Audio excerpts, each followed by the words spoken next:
Is Dead by Daylight dying? Yes, it is. Do I think it will ever 100% die off and have no player base? No, I don't see that happening. But it could, so let's talk about it. Let me start by saying that these are all of my opinions, and I'd like to use this video as a way to start a conversation in regards to Dead by Daylight and the state of the game. If you don't know who I am, I go by Pyroo or PyrooPlays online, and I've been playing and making Dead by Daylight content since 2017. I started playing right before Chapter 6, the Nightmare on Elm Street chapter, so I've seen Dead by Daylight go through a lot. And I think it's safe to say that DbD is one of my favorite games. But this past month, I've decided to step back from the game. And I found that other content creators and friends have made the same choice. So I started asking why. Now, all of the numbers I found and will be showing were taken from Steam, and do not take into consideration console or mobile players, so please keep that in mind. I started to see the decrease in player base after July 2021. Mind you, they did have an increase in players during the month of July following the announcement of Chapter 20, the first Resident Evil chapter, introducing Nemesis to the fog, but after there was a consistent decrease in players, only seeing a small spike in September due to the release of Chapter 21, Hellraiser. Now, until May 2022, there was a steady decrease in players, even with the release of 2 more DLCs, mind you. Chapter 22, Portrait of a Murder, and Chapter 23, Sadako Rising. Apparently they didn't spark much interest, but do I feel like they were the DLC's fault? No, not really. At the time that these DLCs released, Survivors had the upper hand. Survivors had the easier side of things, and Killer was genuinely frustrating to play, and I'm saying this as a Survivor main.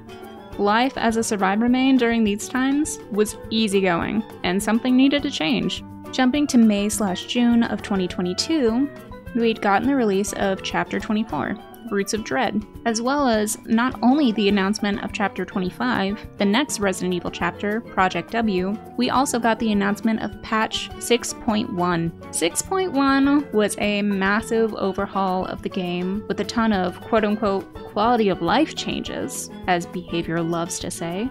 This included gameplay aspects being changed, such as gens taking 90 seconds instead of 80, kicking gens immediately causing a 2.5% loss in progression in addition to starting regression, and so on and so forth. This also included almost 40 perks being reworked. And at first glance, this was great. Finally, the power dynamic has switched over from Survivors to Killer's hands, and that's how it should have been from the start. But this is what I and many others consider the turning point. These changes needed to happen, but when you shift the dynamics so drastically all at once instead of slowly implementing things and balancing them as needed, we get what happened. People start to, for a lack of a better word, abuse these reworks. Some of these reworks were super strong, and a lot of killers started piling strong perks on top of each other. And this was considered the easiest time to be a killer main in Dead by Daylight. The thing that I've seen happen a ton in Dead by Daylight is when either side, Survivor or Killer, gets some kind of buff, people never play the way that the devs intended. And the devs never take into account that people in most games equate winning to having fun.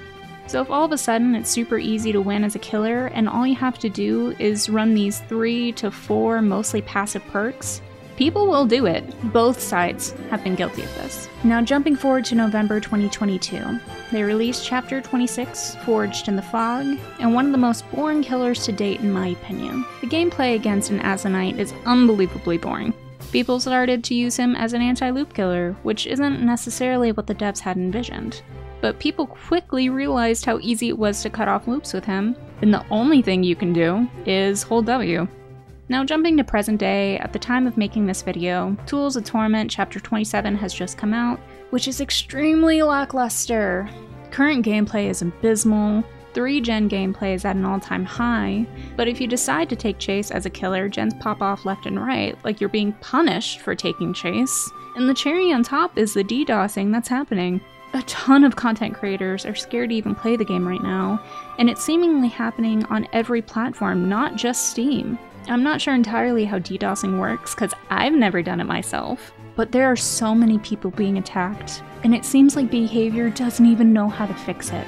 So overall, yes, I do think Dead by Daylight is quote-unquote dying, and will continue to decline players until something changes. I don't think this game will ever truly die, I think there's always going to be some kind of player base. The anniversary event / DLC is the next thing coming out, and it's typically a licensed character. But I think it's going to take a lot more than just a cool new DLC to fix the state of the game. So, do you think Dead by Daylight is dying? Make sure to subscribe to the channel and follow me over on Twitch, where I'm streaming 5 days a week. Some of it is Dead by Daylight, but we are stepping into more variety, and it's a great time over there. See you in the next one.